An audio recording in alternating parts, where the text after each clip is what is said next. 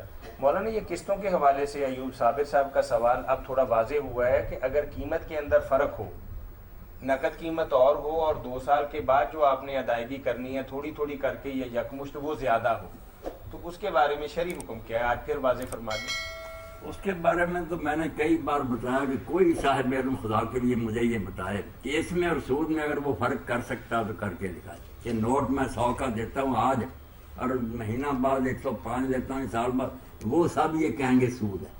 اگر وہ نوٹ نہیں پکڑاتا، کہتا 100 کے نوٹ کی بجائے یہ چیز ہے 100 کی اب، مگر اس وقت اس کے 105 ہوں گا، کوئی بتائے دنیا کا کوئی عقل مند ہے کہ ان دونوں میں کون سا حقیقی فرق ہے، اس کی وجہ سے وہ سود ہے یہ سود نہیں، بالکل سود ہے۔ پھر وہ ایک ہیلا بن گیا کہ نوٹ نہ دو چیز دے دو، یہ بالکل جیسے علامہ البانی صاحب کہتے تھے، میں کہتا ہوں، اور مولانا مودودی رحمۃ اللہ علیہ نے تو مسائل میں کہا صریح سود ہونے میں ایک تو تھا شک شبہ، تو اس کے صریح سود ہونے میں کوئی ہے کوئی شبے کی بات کہ صرف نیاز بڑھنے سے قیمت بڑھ اگر گئی؟ مولانا ان کی بات کو تسلیم کر لیا جائے تو ایک بات بڑی پرانی میرے ذہن کے اندر ہے کہ زرعی ترقیاتی بینک زمینداروں کو بھینس خریدنے پر پیسے دیتا تھا، اور اس نے ایک ریٹ طے کیا ہوا تھا کہ اس زمانے کی بات ہے کوئی 20 سال پرانی کہ 9,000 روپیہ فی بھینس ہم نے دینا، یعنی در حقیقت وہ یہ بھینس خرید کے دیتے تھے ایک طرح سے، لیکن وہ کہتے تھے کہ ہم آپ کے ساتھ کہاں کہاں مارے مارے پھریں گے، آپ یہ انہیں 9,000 روپے اپنی مرضی سے بھینس لے لیں، اور 1 سال یا 2 سال جو ایک مدت طے ہوتی تھی اس میں کو 12-13 ہزار روپے واپس کرنے پڑتے تھے۔ تو سود ہی تھا۔ نہیں، اب جیسے آپ کے شہر میں کچھ علماء کرام اور بڑے بڑے ادارے اس کو جواز کا فتویٰ دے رہے ہیں، تو پھر تو زرعی ترقیاتی بینک آج سے بہت پہلے صحیح کر رہا تھا۔ نہیں، اس کا تو میرا خیال وہ بھی میرے ساتھی ہے جائز کیا نہیں فتویٰ دے گی کہ وہ بندہ رقم دے دیتا تھا کہ جا کر خرید لو، یہ نہیں، شاید وہ بھی کہیں گے، نہیں کہہ دیں گے اگلے دور میں۔ اچھا کہہ دیں گے، ورنہ یہ نہیں مولانا جب ایک بندے یہ نقد ادھار کی بات تو نہیں، یہ تو ایک آدمی نے دوسرے کو ادھار دیے کتنے پیسے وہ بھینس رہے دو جی۔ اب مولانا ایک بندے کا تو کاروبار ہے، لیکن ایک بندہ کاروبار ہی اس نوعیت کا شروع کرتا ہے کہ جی میں آپ کو بتائیں کون سی چیز آپ کو چاہیے، یعنی بے شمار لوگ ایسے ہیں مولانا معذرت کے ساتھ کہ ادارے بنے ہوئے ہیں، وہ کہتے ہیں کہ آپ اپنی ڈیمانڈ بتائیں کہ کیا خریدنا چاہتے ہیں، وہ انویسٹ کرتے ہیں آپ کے لیے یا آپ کو پیسے دے دیتے ہیں کہ آپ اپنی مرضی سے اپنے یہ جو حساب سے۔ بینک کہتے ہیں اسلامی، ان کا یہ ہے نا کہ اس کا نام مرابحہ رکھ لیا کہ نفع لیتے ہیں، خرید کر دیتے ہیں، پھر زیادہ نفع پر بیچتے ہیں، بس پردہ ڈال دیتے ہیں ایک بات پر۔ یعنی آپ کا فتویٰ یہی ہے کہ میرا اس طرح کا فتویٰ تو کام زیادہ وہ یہ ہے کہ اگر کوئی شخص نقد ادائیگی کر سکتا ہے تو آپ نہیں نا یہ حوصلہ رکھتے ادھار دینے کا، تو آپ نہ دیں اس کو، کہاں نکالو نا پیسے، آپ کے پاس جب پیسے کیوں نہیں نقد دیتے؟ اور اگر آپ سمجھتے ہیں کہ وہ میرے اور ایوب صابر جیسا آدمی ہے کہ بیچارہ نہیں نقد دے سکتا، تو اس کو 1000 کی چیز 800 میں دے، اس کو کم میں دو بھائی ٹھیک ہے 6 ماہ بعد، مگر تم 800 دینا، تم اتنے ہوتے ہمدردی کے مستحق۔ ہمدردی، اس کو تو کم پر دینا چاہیے، بیچارہ اگر دے سکتا تو ابھی نہ کرے۔ یہاں تو الٹ ہو رہا ہے، الٹ ہو رہا تو پھر یہ دین کے تو خلاف، دین کی روح جو ہے نا وہ سرمایہ سمیٹنے کی نہیں ہے، انفاق کی، کہ جو ہے نا پلے یہ بھی دوسروں کی طرف پہنچاؤ۔ صحیح بات ہے۔ اب وہ امام غزالی رحمۃ اللہ علیہ نے جو لکھا وہ کہاں سے لائے؟ مسلمانہ در گور مسلمانی در کتاب، اسلام رہ گیا کتابوں میں، مسلمان چلے گئے قبروں میں۔ جی السلام علیکم۔ وعلیکم السلام جی، مولانا بیٹھے ہیں؟ جی الحمدللہ۔ فرمائے۔ اچھا جی مولانا، آپ سے پہلا کوشچن پوچھنا تھا کہ قرآن کو پڑھتے وقت آپ فرماتے ہیں کہ وضو ضروری ہے، تو اس میں ایک ایسا آدمی جو نیا قرآن کی طرف متوجہ ہو رہا ہے، ہاں ہاں، تو اس کے لیے بھی کیا یعنی کہ کوئی گنجائش نکلتی ہے اس حوالے سے یا نہیں؟ یا گناہ ہوگا اگر نہیں پڑھیں گے، وضو کرے بغیر نہیں پڑھیں گے قرآن؟ نہیں، اگر نیا بندہ چاہے گا کہ میں اسلام بھی لے آؤں اور نمازیں 6 مہینے کے بعد شروع کروں کہ میری عادت بن جائے، تو کیا اس کو اجازت دے دیں گے آپ؟ وہ تو بگاڑ دیں گے نا، جب وہ اللہ کی توفیق سے آیا ہے نا قرآن کی طرف ہے، تو اس کو تو پورے پہلے پروٹوکول کے بتائیں، ساتھ۔ ہاں اس کو یہی بتائے گی یہ بھائی عام کتاب نہیں جو آپ پڑھنی شروع کر رہے ہیں، یہ تو اللہ کا کلام ہے، اس کا بڑا مقام اور مرتبہ ہے، اس لیے باوضو چھونا ہے اس کو۔ باقی اگر کوئی وضو میں نہیں زبانی یاد ہے تو وہ تو جائز ہے ہی، زبانی تو پڑھ سکتا اگر جنبی نہ ہو، مگر ویسے چھونا جو ہے نا، یہ شیخ ابن عبد الباز ابن باز رحمۃ اللہ علیہ کا فتویٰ صحیح تھا، وہ کہتے ہیں یہ کیوں کہتے ہیں کہ چھو لو، جب صحیح اور حسن حدیثیں اور صحابہ کرام کا کہ اگر ذرا دیکھا کہ اس نے جو چھو لیا ذکر کو، حضرت سعد بن ابی وقاص قرآن سنا رہے تھے، خادم نے قرآن ہاتھ میں پکڑا ہوا تھا، اس نے اپنے ذکر کو چھوا۔ اب یہ بھی بعض روایتوں میں آتا ہے کہ ذکر کو جو چھوئے وہ وضو کرے، آپ نے پوچھا تم نے ذکر کو چھوا؟ اس نے کہا فرمایا رکھ دے قرآن، وضو کر کے آ۔ اس لیے علامہ البانی صاحب نے روایت الغریب میں کہا یار حدیثیں بھی صحیح، کیا آپ نے گورنروں کو لکھ کر دیا کہ علاقوں میں کہہ دو کہ قرآن کو کوئی بغیر پاک کے نہ چھوئے۔ اب توجیہ کر لی ربانی صاحب نے کہ پاک سے مراد ہے مسلمان ہو، تو یہ اس کا مطلب یہ نکلا کہ پھر وضو کی بھی نماز کے لیے ضروری پاکی ہونی لوگ ضروری تھے۔ مسلمان تو جب پاک ہی ہے آپ کے خیال میں، تو پھر جنبی ہے، بے وضو ہے، پاک ہی پاک ہے، کیا عجیب تماشا آپ نے بنا رکھا ہے۔ اسلام میں جب کہتے ہیں پاک تو ہوتا ہے کہ وضو کر کے یا غسل کر کے وہ پاک ہو، کلمے سے جو پاک ہے وہ مراد نہیں ہوتی، ورنہ تو پھر وضو غسل سارے ختم ہو جائیں گے، وہ کہے گا پاک تو ہوں ہی میں کلمہ کو۔ تو یہ بالکل غلط تشریح، اللہ یمس القرآن اللہ ہے، کوئی آدمی جو پاک نہیں باوضو نہیں وہ قرآن کو نہ چھوئے۔ ارواء الغریب کی پہلی جلد ان لوگوں کو پڑھنی تھی، پوری بحث کی احادیث پر بھی اور آثار صحابہ پر بھی۔ جی بھائی کچھ اور پوچھیں۔ اچھا مولانا یہ پوچھنا تھا کہ یہ عورتوں کا سنا یہ منع کیا گیا کہ اونچی چوٹی بنانا جو ہے بت یا جوڑا ہے بنانا اوپر کر کے، وہ واقعی منع ہے صحیح حدیث سے؟ ہاں وہ حدیث پاک میں جو آتا ہے نا کہ قیامت سے پہلے میری امت میں ایسی عورتیں پیدا ہوں گی جن کے سر بختی اونٹوں کی کوہانوں کی طرح ہوں گے، تو یہی ہے کہ اونچے اونچے چونڈے اور بڑا کچھ اوپر بنایا ہوا، اوپر کو سر اٹھے ہوئے، تو یعنی صحیح حدیث صحیح ہے یعنی؟ صحیح حدیث کی وہ جنت کی خوشبو بھی نہیں سونگی۔ ہاں اچھا مولانا ایک تھوڑا سا بات یہ ہے کہ کہا جاتا ہے کہ پہلے دور میں جو بس تھا نا میرے بچے آپ کی بات کے ساتھ ذرا وضاحت کر دوں، میری بہنیں بھی سن رہی ہیں، جس شے میں بھی عورت کی یہ نیت معلوم ہوتی ہے نا کہ لوگ میری طرف دھیان کریں، بس وہ حرام ہے، اس کے اندر شیطان گھس گیا ہے، وہ ناپاک ہو چکی ہے، چال میں ہو، خوشبو لگائی ہوئی ہو، چونڈا ہو، باریک کپڑے ہوں، کوئی ایسی شے جس سے یہ جھلکتا ہے اس کا ارادہ ہے کہ لوگ میری طرف متوجہ ہوں، بس وہ ناپاک ہو چکی ہے، وہ تہجدیں پڑھیں، نمازیں پڑھیں، کچھ اس کے اندر نہ بے حیائی گھس کے، یہ نیت ہی فحشا کی۔ صحیح۔ اچھا مولانا ایک بات پوچھنی تھی کہ کہتے ہیں کہ پہلے دور میں جو تھا نا وہ کپڑا لٹکانا جو تھا نیچے وہ تکبر کی نشانی تھی، تو کہتے ہیں آج کل جو اچھا موبائل رکھنا یا اچھی سگریٹ پینا تکبر کی نشانی ہے، تو کہا جاتا ہے کہ اگر یعنی کہ پینٹ وغیرہ جو ہے پینٹ کوٹ آپ نے پہنا ہوا تو وہ گھٹنوں سے ٹخنوں سے نیچے بھی ہو جائے تو ایسی کوئی بات نہیں ہے، تو اس میں گنجائش ہے کوئی؟ اب نہیں، پہلا زمانہ تھا، یہ آج کا ہے، مسئلہ ہے کہ کیا لوگوں نے آپ ہی بنا لیا کہ نیچے جو ہے وہ حرام ہے، حرام نہیں، اس میں شرط لگی ہوئی تھی کہ خیا لا جو تکبر سے لٹکا ہے اس کی طرف اللہ نہیں دیکھے گا، اس پر یہ ہے یہ عذاب، خیا لا تو اس میں صاف تھا کہ جو تکبر سے کرے، اس لیے صحیح بات تو یہی ہے کہ تکبر سے کوئی پہلے کرتا تھا یا اب کرتا وہ حرام. اور اگر تکبر نہیں تو اگر کوئی بچے اچھا کرے ٹکنے سے اوپر تو ٹھیک ہے, حرام نہیں, ناجائز نہیں, اس کو کہیں گے مکروہ تنزیہ, کہ بچتا تو اچھا تھا ورنہ حرج نہیں تھا. صحیح بات تو یہی ہے. کیا کریں, دلائل مجبور کرتے ہیں کہ حدیث میں خود شرط ہے تکبر کی. وہ کئی مرتبہ ہم لوگوں کے سامنے کہہ دیتے ہیں, بعض علماء کے کہنے پر کہ بھائی نہیں لٹکانا چاہیے, مگر حدیث جو ہے نا جتنی نکال کر دیکھیں گے جس میں بھی یہ منع آیا وہ لکھا ہوگا بطرن او خوالا, جو تکبر اور غرور سے ایسا کرے اس کو ہے, دوسرے کو نہیں.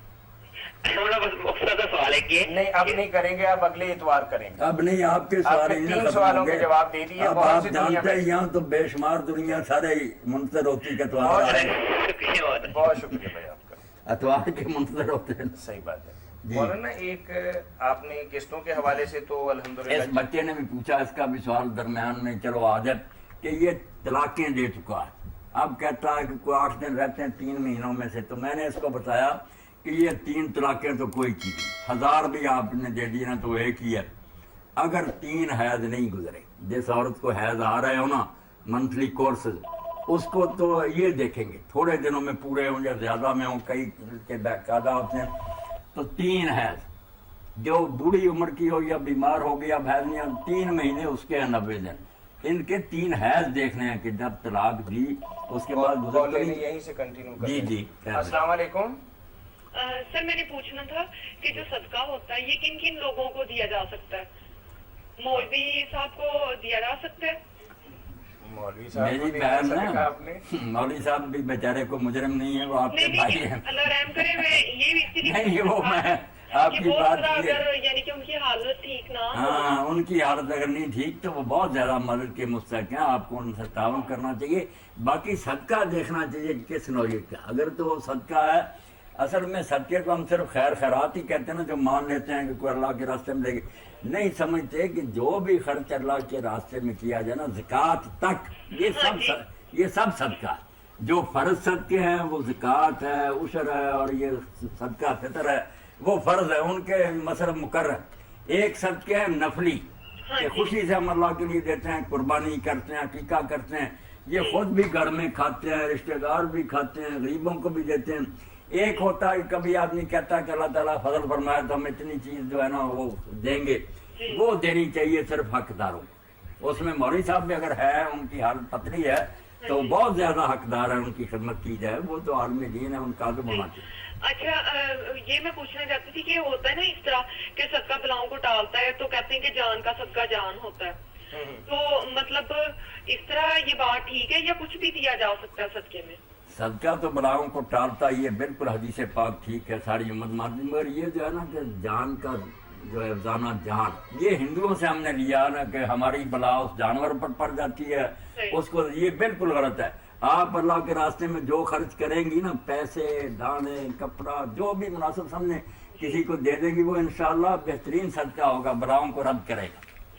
کوئی بکرے وغیرہ کی ضرورت نہیں. کئی لوگ سرنگی جو ہے وہ بازاروں میں پھینک جاتے ہیں, عجیب عجیب تصورات ہیں لوگوں کے, گمراہ ہیں.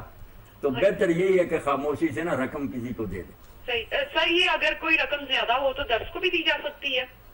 درس جو ہے نا وہاں بہت ان لوگوں کو فنڈ ملتے ہیں ماشاءاللہ, مگر لوگ کرتے ہیں, کرنی بھی چاہیے, مگر یہ سب کے جو ہے نا غریب مسکین بھی آپ کے بہت ہوں گے, خاندان میں بھی ہوں گے کئی, تو ان کے بارے میں تو حضور فرماتے ہیں نا اپنے خاندان کے لوگوں کو دے تو 2 ثواب ہو جاتے ہیں. غریب مسکین یتیم وغیرہ, ہاں ان کو دینا چاہیے, وہ رہ ہی جاتے ہیں. اپنے عزیز و اقارب میں کسی غریب کو دیکھیں اور اس کو دیں, زیادہ ثواب ہے. مولانا فرما رہے ہیں کہ دوگنا اجر ملے گا انشاءاللہ. اچھا سر میرا ایک اور سوال ہے کہ نا بچے پڑھنے کے لیے آتے ہیں یا ٹیوشن پڑھنے آتے ہیں یا ویسے قرآن پاک, تو 10 سال کے اوپر جو بچہ ہے کیا اس کو پڑھانا جائز ہے؟ بچے آتے ہیں نا کو گھر کے اندر قرآن کریم پڑھنے یا ٹیوشن پڑھنے بہن سے, تو وہ کہہ رہی ہیں کہ اگر بچے کی عمر 10 سال ہو گئی ہو, 10 سال سے بھی زیادہ عمر ہو میری بہن, تو بات تو کوئی نہیں پڑھانے ہیں, مگر جو لحاظ ہے شریعت کا, پردے وغیرہ کا, وہ تو جب بالغ ہوگا 15 سال کا ہوگا یا اس سے زیادہ, پھر یہ وہ احکام لاگو ہوں گے نا. اس سے چھوٹی عمر کا جو ہے اگر وہ بھی سمجھیں, آپ کے یہ سب کچھ سمجھتا ہے, تو اس سے بھی بہرحال یہ ہونا چاہیے کہ پیچھے بٹھا کر دوسری جگہ اس کو پردے سے پڑھایا جائے. پڑھانے میں کوئی حرج نہیں. صحیح. اچھا سر ایک اور سوال ہے میرا. جی اگلے اتوار کر لیں گے آپ یہ سوال؟ جی یہ آپ اگلے اتوار پہ اٹھا رکھیں گے یہ سوال جو اب آپ کے ذہن کے اندر ہے؟ سر آپ کی بڑی مہربانی ہے, بس آخری سوال ہے آپ سے کہ ثواب جو ہے نا کہ جس طرح یعنی کہ ہم کہتے ہیں رسول پاک صلی اللہ علیہ وسلم کو پہنچے, پھر کہتے ہیں تبع تابعین کو پہنچے, تو اس طرح سے پھر کہتے ہیں مسلمان. آپ نے صحابہ کو کیوں نکال دیا درمیان سے؟ نہیں میرا مطلب ساروں کو اس طرح ترتیب بار نا کیا پہنچے؟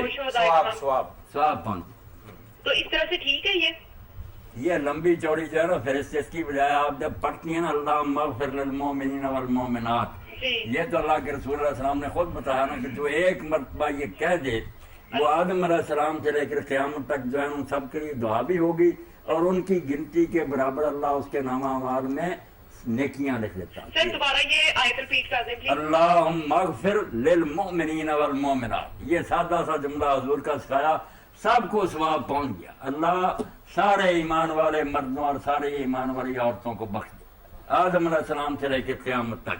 اچھا جی. یہ 27 مرتبہ اگر صبح شام پڑھ دی جائے تو بہت اچھی بات. ایک بار بھی کوئی پڑھ لے ٹھیک ہے, مگر 27 بار اگر دہرا لیا جائے نا اس کو صبح بھی اور شام کو بھی, تو انشاءاللہ آپ کے کھاتے میں بہت نیکیاں بھی ہوں گی اور وہ ارواح مقدسہ بھی خوش ہوں گی, ان کو بھی ثواب پہنچے گا. اللہم اغفر للمؤمنین والمؤمنات. ہاں اللہم اغفر للمؤمنین والمؤمنات 27 بار پڑھنا. یہ میری بہن سکھایا کریں, بچوں کو بھی سکھائیں, عورتوں کو بھی سکھائیں کہ یہ پڑھنا شروع کریں. صحیح, جزاک اللہ, بہت اللہ شکریہ. فضل فرمائے. جی مولانا جیسا کہ آپ نے فرمایا کہ بھئی قسطوں پر کوئی بھی چیز جو ہے اگر اس کی قیمت نقد کی اور ہو اور ادار کی اور ہو تو یہ جائز نہیں ہے. اسی طریقے سے ایک اور جی پہلے طلاق والی بات طلاق والی بات کہ جتنی جی چاہے کوئی طلاقیں دے دینا, یہ لوگوں نے خود ہی بنا دیا کہ دے دی ہیں تو ہو گئی, وہ ایک ہی جتنی جی چاہے لکھ دے کہہ دے ایک وقت میں ایک طلاق. اس لیے اگر 3 حید نہیں گزرے وہ رجوع کر لے, اتنا ہی کہہ دے کہ میں نے طلاق واپس لے لیے, گھر میں آباد کرے, 2 آدمیوں کو گواہ بنا لے کہ میں نے طلاق ختم کر دیے, وہ نکاح اس کا برقرار ہے. مگر ایک فائر ہو گیا, ایک اختیار جو تھا نا اس کا وہ استعمال ہو گیا, 2 باقی رہ گئے. تو 3 کا مطلب یہ نہیں کہ 3 بار کہنے سے 3 ہوتی ہیں, زندگی بھر کے لیے. اب موقع پھر آباد ہوئے, پھر کبھی ناراض ہوں گے, پھر طلاق دے گا وہ دوسری ہوگی, اور پھر کبھی ہوگا صلح کے بعد وہ تیسری ہوگی. دین میں تو ہے 3 یہ, مگر لوگوں نے تماشا بنا لیا, کاغذ چیک پر 3 لکھ لیے, بازی ہو گئی, اب حلالے کرتے پھرو, یہ کوئی نہیں مسئلہ. تو اگر ہے نہیں ابھی 3 حیض گزرے تو صرف کہہ دینا کافی ہے. اگر گزر گئے تو دوبارہ مولوی صاحب کے پاس دونوں اکٹھے ہوں, 2 آدمی ہوں, اور کہہ دیں کہ ہم نے دوبارہ آپس میں نکاح کر لیا, تجدید نکاح, کوئی حلالہ نہیں, کوئی کفارہ نہیں, کوئی رقم نہیں, پھر نیا نکاح کرنا پڑے گا اگر 3 حیض گزر گئے. جی ماشاءاللہ. جی بارک اللہ فیک. مولانا انشورنس کے حوالے سے بھی ایک سوال موصول ہوا ہے کہ مال اور جان کی انشورنس کے بارے میں شریعت کا کیا حکم ہے. ہمارے بھائی محمد نوید صاحب یہاں تشریف فرما ہے, انہوں نے یہ سوال آپ کی نظر کیا. ہاں, یہ انشورنس جو ہے نا عربی میں اس کو تامین کہتے ہیں نا, اس کو تو میں نے کئی بار عرض کیا کہ یہ جائز ہے, یہ کوئی ناجائز بات نہیں, یہ حفاظت حاصل کر لینی چاہیے. اپنی جان مال پراپرٹی وغیرہ کی یہ کروا لینی چاہیے, نقصان ہوگا تو کچھ نہ کچھ بچاؤ کی صورت ہوگی. یہ باہمی تعاون کا ایک طریقہ. اس کے لیے تھوڑی سی مولانا اگر تھوڑی سی وضاحت بھی فرما دیں اور دلیل بھی دے دیں تاکہ بھائی کے لیے کچھ آسانی ہو جائے, کہ کیونکہ شاید وہ انشورنس کمپنی کے اندر کام کرتے ہیں اور بار بار لوگ یہی پوچھتے ہیں کہ بھائی دلیل دے دیں, حوالہ دے دیں اور ہمیں قائل کر لیں, تو پھر شاید ہم آپ کو اس حوالے سے کچھ کام بھی دے دیں. اس بارے میں ایک اصولی بات جو سب کے ذہن میں ہونی چاہیے نا, وہ ہے جو امام احمد بن حنبل رحمۃ اللہ علیہ نے کہی, اور تقریباً جی سن لیں. السلام علیکم. وعلیکم السلام ورحمۃ اللہ وبرکاتہ. ماشاء اللہ, صوبہ سندھ کی بہت دیر کے بعد آج باری آئی ہے. نہیں, میں نے بات کیا ہے, ابھی اٹھایا نہیں غور سے. اچھا ٹھیک ہے, کریں بات میرے بھائی. فرمائیے, پوچھیے سوال کیا پوچھیں گے مولانا سے. یہ سوال ہے, ہاں ہمارے زندگی کے اندر جو ہے ایک آدمی ہاں کمیشن پر جو کمیشن لیتا ہے, یہ اسلام کے اندر جائز ہے یا نہیں؟ کمیشن جو ہے, جی تو کمیشن کیوں نہیں جائز اسلام میں؟ اگر ایک آدمی کسی سلسلے میں آپ کی رہنمائی کرتا ہے اور ایک طے شدہ اصول ہے دنیا کے اندر کہ 1% یا 2% یہ ایک چیز بیچنے خریدنے کے اندر 1000 یا 500 روپیہ لے گا, یہی کمیشن کا سوال ہے نا آپ کا؟ نہیں یہی مسئلہ ہے نا. ہاں مولانا جواب دے رہے ہیں کمیشن کے حوالے سے. بھائی آج کمیشن ایجنٹس بنے ہوئے ہیں نا کہ گاہک بھی ان کے پاس جاتے ہیں کہ میں نے یہ چیز خریدنی ہے, ادھر جن نے بیچنی ہوتی ہے وہ بھی انہیں اطلاع دے دیتے ہیں, تو پھر وہ ایک دوسرے کو ملا دیتے ہیں, ان کو خبر دے دیتے ہیں کہ بھائی ہاں فلاں کے پاس یہ سودا ہے. تو یہ تو کاروبار اب بہت ترقی کر گیا اور بڑا اچھا ہے کہ لوگ کہاں بیچارے ڈھونڈتے پھرے کہ کون بیچتا یہ کون خریدتا. تو یہ جائز ہے بشرطے کہ اس میں جھوٹ کی ملاوٹ نہ ہو, وہ کمیشن ایجنٹ کوئی فریب اور دھوکہ نہ دے, کسی فریق کی خام خواہ حمایت نہ کرے, چیز نکمی ہو خام خواہ کیا نہیں بہت ایسی چیزیں نہ کرے. وہ اپنا صرف کام جو ہے نا کہ یار میرے پاس یہ چیزیں ہیں لوگوں نے درج کرائی ہیں, اس گاہک سے میں اس سے ملا دیتا ہوں, وہ بیچتا ہے, تم خریدتے ہو, آپس میں دو جیچہ طے کرو, میں اتنا فیصد جو بھی ریٹ ہوگا. آج کل تو شادی بیاہ والے بھی ایسا کرتے ہیں کہ آپ پہلے 1000 روپے دیں, اگر رشتہ ہو گیا تو پھر 5000 روپے دیں, کیونکہ ہم ہی میل ملاپ کا سبب بنے ہیں. وہ بھی اچھی بات ہے, کوئی بات نہیں. اب وہ بھی چیز بہت مصیبت بن گئی نا, تو اگر کوئی مدد سلسلے میں کرتا تو کرے, مگر یہ شادیاں کرانے والے بھی بہت جھوٹے ہو گئے. بالکل ان پڑھ لڑکے ہوتے ہیں, کوئی ان کا مکان نہیں ہوتا, جھوٹ بولتے ہیں, ان کی ذاتی کوٹھی ہے, ان کے پاس گاڑی ہے, بعد میں غلط نکل. ایسے نہ فریب کریں تو پھر تو اچھی بات ہے کہ کوئی ملا دیتا ہے تو اچھا. مفتی صاحب یہ بات ہے ہاں ہاں کیونکہ نبی صلی اللہ علیہ وسلم حدیث بھی ہے, کیونکہ ایک مسلمان بھائی دوسرے مسلمان کو اپنا جس چیز کے اندر عیب ہے اس کو نہ دے, نہ دے. ٹھیک ہے نا. جو ہے ایک آدمی کیا کرتا ہے, بیچ والا جو ہے نا 1000 کا لیتا ہے اور جو اس کے اندر عیب ہے وہ اس کو چھپا کے دوسرے مسلمان کو دے دیتا ہے. اس کے بارے میں آپ کے پاس کیا جواب ہے؟ نہیں مولانا تو پہلے بتا چکے ہیں اپنی بات کی وضاحت کے اندر کہ دیکھیے ایک بندہ اگر میڈل مین جو ہے وہ ذمہ داری اور دیانتداری سے اپنا کردار ادا کرتا ہے, نہ بیچنے والے کو کوئی غلط بات کہتا ہے, نہ خریدنے والے کو کوئی غلط رہنمائی کرتا ہے, تو پھر تو اس کی آمدنی جو ہے وہ حلال ہے. اگر وہ ایک چیز کہتا ہے کہ کل یہاں سے سڑک بن جانی ہے, یہ پلاٹ بہت اچھا ہے, یہ کمرشل ہو جانا ہے, آپ پیسے خرچ کر لیں گے, کل دگنے ہو جائیں گے, اور کل بے شک اثر رقم بھی ڈوب جائے, تو پھر تو جھوٹ بول کے اپنی روزی کو حرام کر رہے ہیں. حرام کر. اس کا مطلب یہی ہے کہ مثال طور کہ کمیشن جو ہے وہ ایک جھوٹا جو کمیشن ہے وہ ناجائز ہے. نہیں مولانا نے یہ بات بتائی ہے کہ اگر وہ آدمی ذمہ داری اور دیانتداری کے ساتھ کام کر رہا ہے تو اس کا کمیشن جائز ہے. اور اس کا الٹ لامحالہ یہ ہو گیا کہ اگر وہ جھوٹ بولتا ہے اور غلط بیانی کرتا ہے اور فریب سے کام لیتا ہے, یا بیچنے والا کہتا ہے کہ میں 2 لاکھ میں بیچ رہا ہوں, وہ 2.5 لاکھ کہتا ہے, اوپر والا بھی 50 لے لیا اور اپنا کمیشن بھی لے لیا, تو پھر تو یہ شرعی طریقے پر جائز نہیں ہے. کمیشن ایجنٹی تو میرے بھائی کوئی ناجائز نہیں, بشرطے کہ اس میں اور کوئی غلط چیز نہ ملا دے, جھوٹ فریب دھوکہ وغیرہ ایسا نہ کرے, تو پھر تو یہ ٹھیک ہے کاروبار. گاہک اور خریدار کو بتانا, ملانا, ان کی بات چیت کرانا اچھا ہے.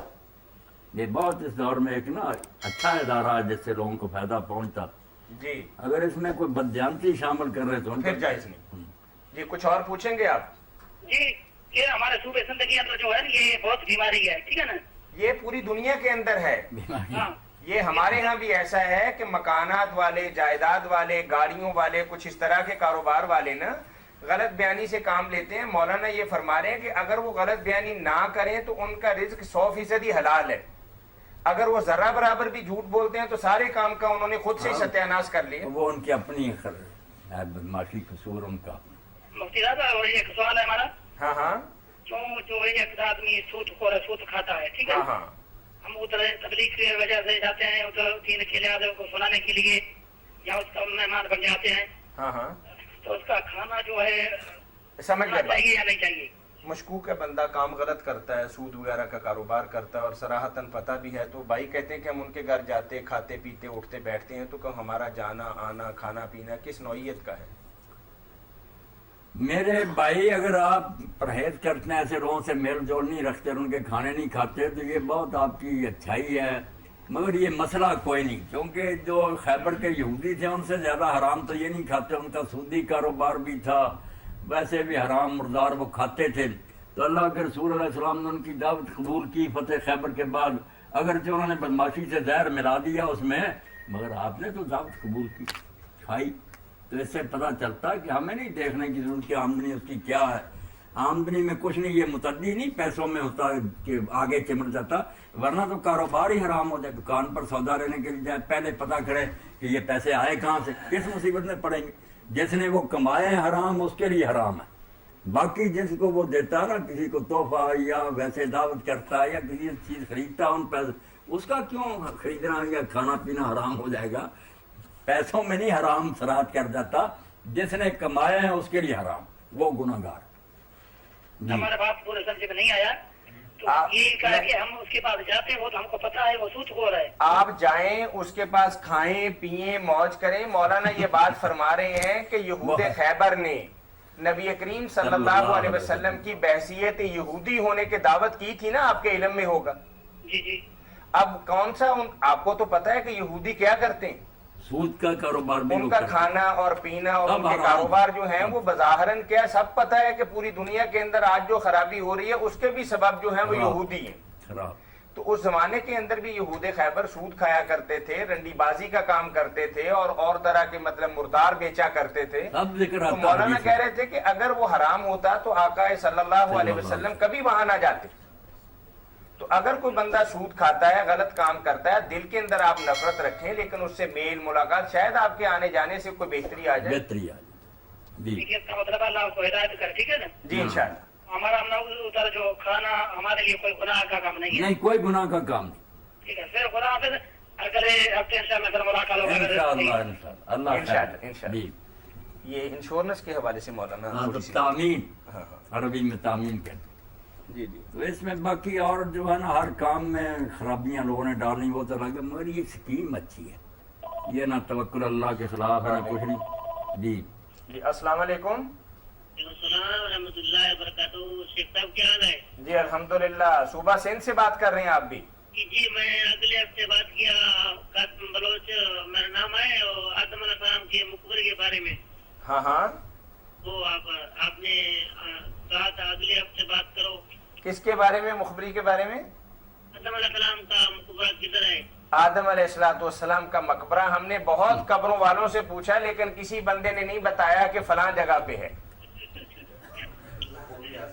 نہیں پتا چل سکا. ابھی کچھ اور شاید گورکنوں سے رابطہ کرنا پڑے گا تو ان کے شاید علم میں ہو، کیونکہ ایک پوری برادری ہوتی ہے نا، چین ہوتی ہے. یہ ویسے گپے ہانکنے والوں نے میرے بھائی لکھا کہ مکہ میں جو مسجد حرام کے پاس ہے نا جبل ابو قبیس، اس میں حضرت آدم علیہ السلام دفن ہے. کوئی کہتے ہیں حوا جو ہیں وہ جدہ میں دفن ہے، کہتے جدہ کہتے اسی لیے ہیں کہ وہاں ہماری دادی دفن ہے. اب مولانا رضا خان بریلوی کہتے ہیں کہ وہاں جائے تو بالکل اس قبر پر نہ جائے، نہ وہاں حوا دفن ہے، بالکل جھوٹ بولتے ہیں. نہ اس شہر کا نام جدہ ہے. اب اصل نام جو بولیں تو لوگ کہیں گے یار یہ بیوقوف ہے مولوی. نام تو جدہ تھا پیش تھی زمین پر، مگر وہ جدہ مشہور ہو گیا اور جدہ دادی بن گئی اور وہ ہوا بن گئی. جدہ البحر اصل نام تھا، جدہ البحر سمندر کا کنارہ. کیونکہ حضرت عثمان رضی نے یہ شہر آباد کیا تھا، بندرگاہ بنائی، اس لیے اس کا نام رکھا جدہ البحر، سمندر کا کنارہ جس کی جمع جدت. اب وہ جدہ کی بجائے جدہ، جدہ پھر دادی اور دادی پھر ہوا، کدھر کی کدھر بات چلی. تو آدم علیہ السلام کا بھی ایسے کہتے ہیں.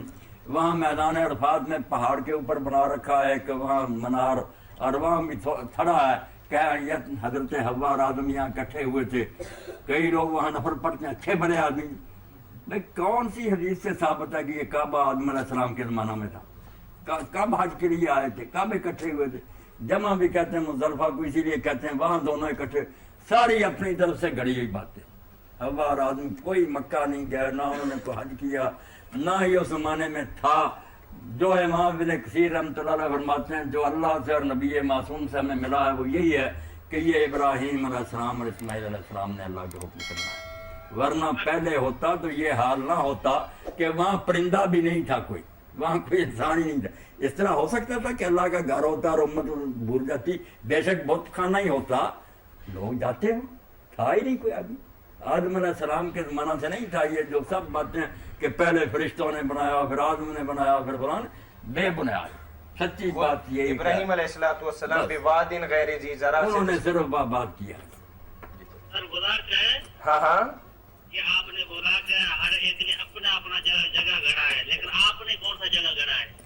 ہم نے کوئی جگہ نہیں گھڑی. ہم کہتے ہیں جس بات کو آپ لوگ نہیں جانتے لا تکف ما لیس لک بہ علم، جس شے کا علم نہیں ہم اس کے پیچھے کیوں پڑے، ہم جھوٹ بولے. آپ یہ بتائیں کہ دین کے حوالے سے اس کا کیا فائدہ ہے؟ کل آپ شروع کر دیں گے کہ نوح علیہ السلام کی قبر کہاں، پھر ہو جائے گا کہ فلاں کی کہاں، کیا کرتے پھریں گے. اب دین کے جیسے ابن تیمیہ رحمۃ اللہ علیہ فرماتے ہیں کہ سچی بات تو یہ کہ دنیا میں صرف ایک قبر آئی یقینی معلوم نبی کی جو رسول کریم علیہ السلام کی، باقی ساری جو ہے نا وہ فرضی ہے، کسی کے پاس ثبوت نہیں ہے کہ ان کی ہے یا نہیں ہے.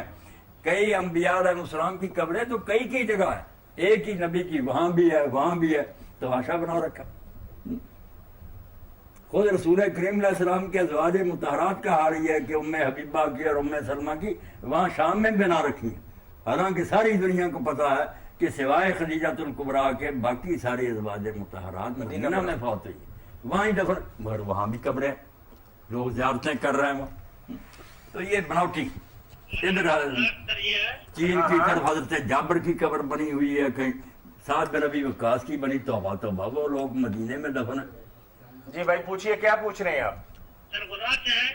ہاں آپ کسی جگہ کے اوپر نہیں پہنچ سکے سوال کا جواب میں نہیں پہنچ، ہمیں کوئی، ہم نے تو پہلے کہہ دیا نا کہ ہم نے معذرت کی ہے آپ سے کہ ہم کسی نتیجے تک نہیں پہنچ سکے. لا ادری ہمیں کوئی پتہ نہیں اور نہ پتہ کرنے کی ضرورت ہے، بلکہ اس بارے میں سوال بھی ان چیزوں میں داخل ہے جو گناہ میں آتی ہیں، کہ جس کی ضرورت ہی نہیں وہ بات کیوں پوچھتے. چلے بہت شکریہ بھائی آپ کے کال کرنے کا.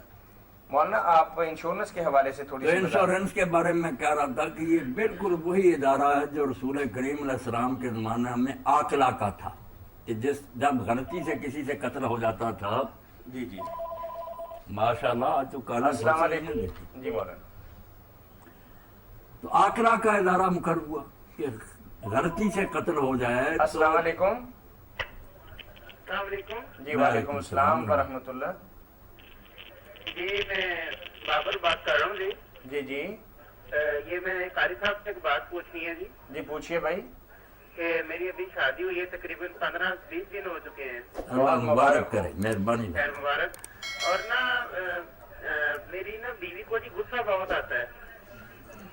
اچھا جی تو غصے میں اسے کیا کرنا چاہیے؟ غصے میں آپ یہ بتائیں کہ وہ کرتی کیا ہے؟ کہیں آپ کو پیٹتی تو نہیں؟ باقی تو بعد میں بتائیں گے نا. بابر بھائی آپ بتائیں نا کہ غصے کی حالت کے مار تو نہیں کھائی؟ نہیں جی مار تو نہیں کھائی. ہاں لیکن وہ غصے میں آ جاتے ہیں. کون غصے میں آ جاتے ہیں؟ بیگم صاحبہ جی. کوئی بات نہیں بابر، یہی تو آپ کے مرد ہونے کا تقاضا ہے کہ آپ اس کے غصے کو برداشت کریں، اس وقت آپ ہنسا کریں، اس سے دل لگی کریں. آپ کو رسالت مآب علیہ السلام کی یہ حدیث پاک یاد رکھنی چاہیے کہ لا یفرق مؤمن مؤمنۃ، کسی مومن کو مومن بیوی سے نفرت نہیں کرنی چاہیے. ان کرا منا خلقن، اگر اس کی کوئی عادت ناپسند ہے، رضی من آخرہ، تو کوئی دوسری اچھی بھی تو ہوگی. آپ میں بھی یہ مجھ میں بھی یہ، اس طرح کا تو پاک کوئی پیدا نہیں ہو. اللہ سبحانہ قدوس ہے نا، ورنہ ہر آدمی میں کوئی خامی بھی ہوتی ہے، خوبی بھی ہوتی ہے. اس سے آدمی یہ توقع رکھے کہ بیوی بس کوئی ایسی ہونی چاہیے فرشتے کی طرح، یہ اتنی بشر ہے، اس میں بھی غصہ کبھی آپ کو بھی آ جائے گا، تو وہ بھی برداشت کریں، آپ بھی برداشت کریں. باقی اس سلسلہ میں نا اللہ سے دعا کرنی چاہیے کہ اللہ اس کا غصہ دور کرے. یا لطیف ہو نا 100 مرتبہ اس کو کہیں کہ صبح شام پڑھا کرے، درود شریف آخر پڑھے یا لطیف ہو، اللہ کے لطف و کرم سے دعا کرے، انشاءاللہ غصہ اللہ پاک اس کا ختم کر دے گا. یہ کرنا شروع کرے، آپ کی زندگی اللہ تعالیٰ خوشی کی بسر کرائے. جی چلے بہت شکریہ. تو آقلہ کی بات جو تھی یہی انشورنس تھا کہ قتل ہو گیا غلطی سے. اب اللہ تعالیٰ نے فرمایا اگر کوئی تاوان ہی نہ دلوایا جائے تو جن کا آدمی مارا گیا ان کا بڑا حرج ہوگا، اور اگر اس کو قصاص میں قتل کیا جائے یہ بھی ظلم ہے. اس نے جان بوجھ کر تو مارا نہیں، گولی تو شکار کو ماری تھی، اس آدمی کو لگ گئی یا کسی اور وجہ سے غلطی سے مارا. تو اس کا حل یہ کیا کہ یہ دیت دے، خون بہا، مگر 3 قسطوں میں 3 سالوں میں تھوڑا تھوڑا کر کے. اور یہ نہیں ادا کرے گا تنہا، بلکہ اس کی برادری کے سارے بالغ لوگ جو اس کے یک جدی ہے نا، ان سب پر تقسیم کر دیا جائے گا. وہ سارے اس میں حصہ ڈالیں گے. تو یہ کمیٹی بنا کر یہ اس طرح کی نا انشورنس بنا کر اس کی جان چھڑائیں گے، فنڈ جمع ہوتا تھا. اس کو کتاب المعقل میں پڑھے. اور جب حضرت عمر رضی اللہ کا زمانہ آیا انہوں نے کہا اب یارو خاندانی نظام تو اتنا مضبوط نہیں رہا، تو دفتر بن گئے. تو انہوں نے پھر محکموں پر لگا دیا کہ اگر محکمہ ڈاک کے آدمی سے قتل ہوا تو اوپر سے لے کر نیچے سے نہ ان کی تنخواہوں میں سے کاٹ لیا جائے. تو یہ ہے طریقہ جو بالکل اس دور میں انشورنس ہی سمجھ. تو بہت اچھی بات ہے، تعاون ہو جاتا ہے. ایک آدمی کو کوئی آ گیا حادثہ پیش ہو تو تباہ ہو جائے، اگر اس کا اس طرح تعاون کیا جائے تو کوئی حرج نہیں. باقی رہ گیا کہ لوگ سود میں استعمال کرتے ہیں فلاں، یہ تو ہر جگہ مصیبت ہے. ہم حج پر جاتے ہیں، رقم جمع کراتے ہیں بینک میں، وہ بھی کئی دن سود پر دیتا رہتا. تو کیا کریں؟ اس کا حل یہ نہیں کہ اچھے کاموں کو بھی روکا جائے، وہ کوشش کریں کہ صحیح اسلامی نظام آئے، دنیا کی معیشت پر ہمارا ہولڈ ہو، حرام کو ختم کرے، اور وہ وقت آئے غلبہ ہو. السلام علیکم. السلام علیکم. چلیے مولانا آپ نے کبھی بات کہی ہے کہ اللہم اغفر للمؤمنین والمؤمنات، بہت اچھی بات. تو ہمارے بھائی عبداللطیف سرور صاحب یہاں تشریف فرما ہیں، تو انہوں نے پوچھا کہ اگر کسی حدیث کا اس ضمن میں حوالہ دے دیں اگر ذہن کے اندر ہو تو رہنمائی ہوگی. حوالہ تو جو ہے نا. السلام علیکم. جی السلام علیکم. وعلیکم السلام. جی ہاں پوچھیے بھائی، کیا پوچھیں گے آپ؟ میں ایک بات پوچھنا چاہ رہا ہوں جی. جی پوچھیے. کال کر کیا یہ حوالہ جو ہے نا رسول کریم علیہ السلام نے یہ فرمایا، یہ ایک تو آپ کو آسانی سے مل جائے گا جو الجامع الصغیر تھی نا علامہ سیوطی کی. السلام علیکم. وعلیکم السلام. جی ایک بات پوچھنا چاہ رہا ہوں. جی پوچھیے. میں پہلے بھی کال کی تھی تو میری بیگم نے فرمائش کیا جی کہ ایک بات آپ پوچھیں ان سے ذرا علی صاحب سے. ہاں ہاں. کہ ابھی شادی ہوئی ہے ان کی والدہ فوت ہوئے بھی تقریباً ابھی تھوڑی دیر ہوئی ہے، 2 ماہ ہو گئے تقریباً. اللہ مغفرت فرمائے، رحمت. تو وہ کہتے ہیں کہ جی مجھے گھر بہت یاد آتی ہے، بہت زیادہ. تو جب گھر میں جاتے ہیں تو زیادہ پریشان ہو جاتے ہیں، بیمار ہو جاتے ہیں یہ. اچھا. تو یہ صاحب پوچھنا چاہ رہے ہیں کہ مجھے ایسے میں کیا کرنا چاہیے؟ زیادہ ٹمپریچر ہو جاتا ہے، بخار ہو جاتا ہے، سر میں درد بھی شروع ہو جاتی ہے. یاد آتی ہے نا بہت زیادہ والدہ کی. ہاں. والدہ کی یاد پھر اتنی جلدی پیچھا تو نہیں چھوڑ سکتی. والدہ سے زیادہ کسی کی موت انسان کے لیے نا زیادہ دردناک نہیں. سب سے بڑا سانحہ تو یہی ہے کہ کسی کی والدہ اس سے بچھڑ جائے. اگر وہ بچہ واقعی شریف ہے تو ماں تو پھر ایسی چیز ہے نا کہ اس کو بلا نہیں سکتا. اب ہم دیکھتے ہیں نا کہ رسول کریم علیہ السلام اللہ کے حبیب تھے، کائنات کے سردار تھے، لشکر ہمراہ تھا آپ کے فتح مکہ کے موقع پر. تو آپ لوگوں سے الگ ایک طرف کو چلے گئے. اب لوگ بھی پیچھے پیچھے گئے تو آپ نے دیکھا کہ ایک ویران سی قبر ہے، وہاں حضور بیٹھ گئے. اتنا روئے کہ آپ کے رونے کی وجہ سے لشکر بھی رو پڑا. تو لوگوں نے پوچھا کہ اللہ کے رسول کیا بات ہے آپ یہاں آئے روئے؟ فرمایا کہ ماں کی قبر اور میں نے اللہ سے اجازت مانگی تھی تو مجھے زیارت کی اجازت ملی ہے. تو اتنی مدت بعد کائنات کے سردار ہوتے ہوئے آپ کو ماں کی یاد نے رلا دی. اس لیے ماں کے بارے میں اگر کوئی بچہ پریشان ہوتا ہے تو یہ واقعی اس کے جگر گوشہ ہونے کا حق ہے. وہ ٹکڑا تھا ماں کا، تو کوئی بات نہیں، آہستہ آہستہ یہ صدمہ جو ہے نا یہ ختم ہوگا. اللہ تعالیٰ سے دعا کرے، انا للہ و انا الیہ راجعون پڑھتا رہا کرے، اور ماں کے لیے بخشش کی دعا بہت کرے تو انشاءاللہ نا سکون ملے گا. بخشش کی دعا ماں کے لیے کرے، صبح و شام نا مغفرت کی دعا کیا کرے. باقی یہ یاد کرے رہتی ہے ذرا، گھر میں درد رہتی ہے، بخار بھی ہو جاتا ہے، جب یاد آتی تو زیادہ. تو پھر وہ کہتے ہیں کہ مجھے گھر پر چھوڑا ہے. ایک عرب شاعر نے علامہ قرطبی فرماتے ہیں جب اس کا جو تھا نا ممدوح وہ حاکم وقت تھا، اس کا بیٹا تھا محمد اس کا نام تھا، بچے کا فوت ہو گیا. تو پھر وہ بہت غمگین ہوتا تھا، روتا تھا. تو اس نے پھر اشعار کہے جن میں سے پہلا شعر تو یہ تھا، اس برلے کل مصیبت متجلدی، ہر آنے والی مصیبت پر صبر کر اور کچھ اپنے آپ میں دلیری پیدا کر، وَعْلَمْ بِأَنَّ الْمَرْءَ غَيْرُ مُخَلَّدٍ. اور یہ پہلے سے ہی سمجھ لے کہ کوئی بشر دنیا میں ہمیشہ رہنے کے لیے نہیں آیا. اس لیے اتنا کیوں رو رہا، جانا تھا گئے. اور پھر آخر میں اس نے جو کہا نا اس کو بیٹے محمد کو یاد کرتا تھا، وَإِذَا ذَكَرْتَ مُحَمَّدًا وَمُصَابَهُ فَاذْكُرْ مُصَابَكَ بِالنَّبِيِّ مُحَمَّدٍ. کہ جب تو اپنے بیٹے محمد کو اور اس کی مصیبت کو یاد کرے کہ تیرا بچہ بچھڑ گیا، فَاذْكُرْ مُصَابَكَ بِالنَّبِيِّ محمد، تو اللہ کے حبیب پاک محمد رسول اللہ کے صدمہ کو یاد کر کے رسول اللہ محمد کو چھوڑ گئے. بیٹی روتی رہ گئی. بعد میں کسی نے سیدہ نساء کو ہنستے دیکھا ہی، جتنے دن رہی سیدہ فاطمہ کبھی نہیں ہنسی، باپ بچھڑ گیا. اس لیے یہی حضور نے حدیث پاک میں بھی فرمایا ہے کہ جب کسی کو صدمہ پیش آئے تو اس کو میرے صدمہ کو یاد کرنا چاہیے کہ میں تم سے بچھڑا ہوں یا نہیں. میرے ساتھ بچھنے سے بڑھ کر کوئی صدمہ مجھ کو پیش آئے گا کہ اللہ کے رسول ہی نہیں رہے. سوچو تو ذرا انم، وہ شاعر نے کیسی بات کہی ہے، سوچو تو ذرا انم وہ کیسا سما ہوگا سرکار کی بستی میں جب شام ڈلی ہوگی. جب مغرب ہوئی اور لوگوں نے دیکھا کہ آج رسول اللہ تو ہے نہیں، مسجد نبی تو خالی ہوگی، تو پھر مدینہ ہی جانتا نا. جیسے حضرت عرض کہتے ہیں کہ جیسے حضور مدینہ میں آئے ہر چیز چمک اٹھی، اور جب حضور فوت ہوئے تو ہمیں یہی محسوس ہوا کہ مدینہ میں تو اندھیرا چھا گیا، یہ تو بستی ہو رہی. تو اب مجھ سے یہی شاعر نے کہا کہ تو اپنے محمد کو روتا ہے، فَاذْكُرْ مُصَابَكَ بِالنَّبِيِّ محمد، تو اللہ کے رسول محمد رسول اللہ کے صدمہ کو دیکھ کے وہ چھوڑ گیا تجھے. اس لیے صبر سے ہی بیٹا کام لینا پڑے گا. مگر ہم کہیں کہ اب وہ ماں کو یاد کرے نا، یہ بھی غلط بات ہے. آہستہ آہستہ ہی صدمہ دودھا کا ماں کا بچھڑنا. تو علامہ اقبال کی والدہ مرحومہ کی یاد میں جو نظم ہے باغ دراز میں، اس کو پڑھے یہ بچہ، بلکہ بوڑھا بھی پڑھے تو اس کا دل بھی کام اٹھتا کہ ماں کو یاد کر کے وہ کیسے روتے. اب کون یار میرے لیے دعائیں کرے گا، کون انتظار کرے گا کہ بچہ ابھی گھر نہیں آیا، کرے گی اماں، ماں جیسا کوئی ہوگا دل.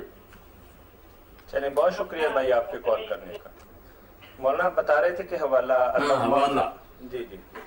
تو الجامع صغیر جو ایک مجموعہ اکٹھا کیا نا علامہ سیوطی نے، احادیث اکٹھی کر دی. اب اس دور میں جیسے اور بہت اچھے کام کیے علامہ ناصر الدین البانی رحمۃ اللہ علیہ، تو انہوں نے یہ کیا کہ 2 جلدوں میں صحیح اور جامع صغیر الگ کر دی. جو اس میں صحیح تھی نا وہ الگ، الف با تا سا کے 4 درج ہیں، اور دوسرے حصے میں ضعیف، وہ 2 الگ کر دی. تو یہ صحیح جو ہے نا اس میں میم کے نیچے نا من استغفر للمؤمنین والمؤمنات مرتان، وہ حدیث پاک دیکھیں. اور یہ 27 مرتبہ یہی روایت پھر جو ہے نا مجمع الزوائد جو ہے اس میں علامہ حسمی رحمۃ اللہ نے بالکل صحیح سند کے ساتھ درج کیا کہ جو صبح و شام 27 مرتبہ پڑھے. تو میں تو کوشش کرتا ہوں کہ ناغا نہ کروں، بالکل اللہ سے توفیق مانگتا ہوں کہ جو جا چکے ہیں اور آنے والے ہیں ہم انہیں یاد کریں. شاید اللہ پاک ہم پر بھی رحم فرمائے. مولانا مدارس بولنا نہیں چاہیے. جی جزاکم اللہ خیر. مولانا مدارس دینیہ کے حوالے سے ایک سوال جو ہے ہمیں ایوب صابر صاحب نے کیا ہے. انہوں نے تو اپنے مدرسے کی صورتحال واضح کر دی، لیکن کئی جگہ پہ ایسا ہوتا ہے. وہ فرماتے ہیں کہ مولانا اسحاق صاحب السلام علیکم، وعلیکم السلام. وہ کہتے ہیں کہ میں نے مدرسہ بنایا ہے، نام اس کا ہے جامعہ رشیدیہ للبنات. اس میں طالبات پڑھتی ہیں. کبھی کوئی آتا ہے اور ہمیں آ کے کہتا ہے کہ ہمارے گھر پہ آئیں اور بچیوں کو لے کر وہاں پہنچیں اور قرآن کریم یا سورہ یاسین جو ہے وہ آپ پڑھیں. وہ بھائی یہ کہہ رہے ہیں کہ ہم ان بچیوں کو لے جا سکتے ہیں، اور پھر ایسا بھی ہوتا ہے کہ قرآن کریم پڑھنے کے بعد وہ لوگ ہمیں کھانا بھی کھلاتے ہیں. تو کیا ہمارا یہ عمل جو ہے شریعت کی روح سے جائز ہے یا ناجائز ہے؟ وضاحت فرما دیں. 2 باتیں جو ہے نا وہ اہل علم کو الگ الگ ذہن میں رکھیں گے. ایک تو ہوتا ہے مسنون یا غیر مسنون، کہ یہ کام سنت ہے، اس میں ثواب ہے یا نہیں، وہ الگ بات ہے. وہ تو دیکھنا پڑتا ہے کہ حضور نے کیا یا آپ نے اس کا کہا. وہ اگر ثواب وغیرہ کی نیت نہیں، یہ ورد وظائف کی قسم کی چیزیں برکت کے لیے جیسے عملیات ہیں، اس کے لیے یہ نہیں دیکھنے کی ضرورت کہ حضور نے فرمایا کہ نہیں. اس میں جو خلط ملط کر دیتے ہیں وہ قدم قدم پر پھر ٹکراتے ہیں کہ یہ یار نواب صدیق الحسن نے کیسے اعمال لکھے ہیں، شاہ ولی اللہ نے کیسے لکھے ہیں، یہ حدیث نے کہا. بھائی انہوں نے ثواب کے لیے نہیں لکھے کہ یہ کرو گے تو اتنا ثواب ملے گا. وہ ہوتا تو ہم حدیث مانتے. یہ تو عملیات ہیں، جیسے آپ خمیرے کھاتے ہیں، یہ مربے کھاتے ہیں، یہ جیسے دوائیاں ہیں اسی طرح یہ ادویات ہیں، روحانی دعائیں ہیں. اس کے لیے آپ کے لیے یہی دلیل کافی ہے کہ رسول کریم علیہ السلام نے جب رقیہ کو منع فرمایا کہ جھاڑ پھونک نہ کرو، تو لوگوں نے کہا کہ حضور ہم آپ سے پہلے ایسے دم کرتے تھے، کسی کو سانپ کاٹ جاتا یا بچھو ڈانگ جاتا تو اس سے شفا ہوتی. تو حضور نے فرمایا سناؤ. اب نہ وہ قرآن سے لیے تھے نہ حدیث سے، آپ نے سنے اور بعد میں فرمایا لا باس بالرقیٰ ما لم یکن فیہ شرک. جن جھاڑ پھونکوں میں شرک نہیں ہے ٹھیک ہے کرو، خلق خدا کو نفع پہنچاؤ۔ اب اس سے اجازت مل گئی کہ جس چیز کے بارے میں بھی کسی بزرگ نے تجربہ کیا کہ یہ چیز اتنی بار پڑھی جائے تو اس سے یہ فائدہ ہوتا ہے، تو اس میں شرک کی اگر بات نہیں تو بالکل ہم اس کو اپنا سکتے ہیں، مگر وہ ثواب عذاب کی چیز نہیں۔ لوگ کہتے ہیں ہمارے گھر میں آپ پڑھ دیں، برکت ہوگی، جا کر پڑھ دیں، کوئی بات نہیں، بچیاں بھی لے جائیں اور وہ کھانا بھی کھلائیں، تو ایسا کوئی نہیں۔ اس حدیث پاک کو کرنا چاہیے یاد، بلکہ ہمیں کہنا چاہیے کہ سارے ہمارے جو نا حدیث اور دوسرے یہ بھی کھیرے وغیرہ پکا کر جمعہ کے دن دیں، کیونکہ صحیح بخاری میں کہ وہ ایک مائی تھی جو چکندر اپنی زمین میں بوتی تھی، پھر اس کی جڑیں وغیرہ ڈالتی اور اس میں چاول ڈالتی تو میٹھی کھیر پکاتی، تو صحابہ کرام رضوان اللہ علیہ مجمعین فرماتے ہیں ہم جمعہ کے دن کے منتظر رہتے کہ اول وقت کی حضور جمعہ پڑھا دیتے تھے، دن ڈالتے، پھر ہم اس اماں کے پاس جاتے، وہ ہمیں وہ کھیر کھلاتی۔ تو اس لیے اگر کوئی ایسا کھانا کھلاتا ہے ادب سے کہ چلو یہ دیندار لوگ ہیں تو کیوں برا منانا ہے، شاباش، اس کی نیت بھی اچھی ہے، کھائیں آپ، مگر یہی نیت پڑھنے والوں کی نہیں پہلے ہونی چاہیے کمینی، اگر کوئی کھلاتا ہے تو بسم اللہ بہت اچھا۔ تو یہ عملیات میں حافظ صاحب آتا ہے، یہ چیزیں درست ہیں، ورنہ یہ ذکر اذکار جو ہم بتاتے ہیں نا کتنی بار یہ پڑھو یہ حدیثوں میں نہیں آتا، مگر جب آپ نے اجازت دے دی ان امروں کی جو جاہلیت کے زمانہ میں سے، فرمایا اگر شرک نہیں تو کرو، خلق خدا کو نفع پہنچاؤ۔ جزاکم اللہ خیر۔ جی مولانا، عورت کے زیور کے حوالے سے ائمہ امت کے اندر کچھ اختلاف ہے، اور بعض کہتے ہیں، چلیں یہ کال لے لیتے ہیں۔ جی السلام علیکم۔ جی السلام علیکم۔ وعلیکم السلام ورحمۃ وعلیکم اللہ۔ السلام ورحمۃ اللہ۔ بات کر رہے ہیں، ہاں ہاں، ہمارے یہاں جو ہے وہ ایک رواج ہے یہ نکاح وغیرہ کے بارے میں۔ آپ سندھ سے بات کر رہے ہیں؟ جی، کھپرو سندھ سے۔ کھپرو صوبہ سندھ سے بات کر رہے ہیں، یہ فرمائیے۔ میں ہمارے یہاں جی جی یہ سوال کرو، یہ کال لینا شاید۔ السلام علیکم۔ وعلیکم السلام ورحمۃ اللہ وبرکاتہ۔ شیخ صاحب کیا حال ہے؟ الحمدللہ۔ الحمدللہ۔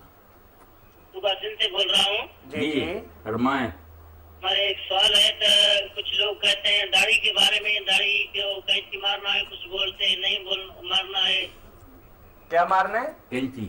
اچھا، کرنا ہے، کینچی چھوٹا کرنا ہے، کچھ کہتے ہیں مت کرنا حرام ہے بالکل، کچھ کہتے ہیں نہیں صحیح ہے، ہم تو مونجھ رہے ہیں۔